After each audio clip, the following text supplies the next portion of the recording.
pozdrav! Predstavit ću vam sortu Sansigot po terminologiji Hrvatskog somelje kluba. Sorta Sansigot je izvorno sa otoka Suska, ali su je krčki vinari spasili od zaborava. Vino je rubin crvene boje, bistro i djelomično gusto. Na nosu djelomično izražena intenzivnost mirisa, bogate kompleksnosti i fine kakvoće. Nalazim mirodije, crni papar, cvijeće, ljubičice i od voća svježe crveno voće, borovice, kupine i trešnju. Vino je u ustima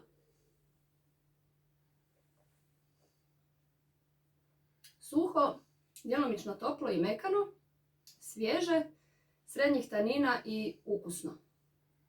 Ovo vino je uravnoteženo, srednjeg tijela, harmonično i spremno za upotrebu.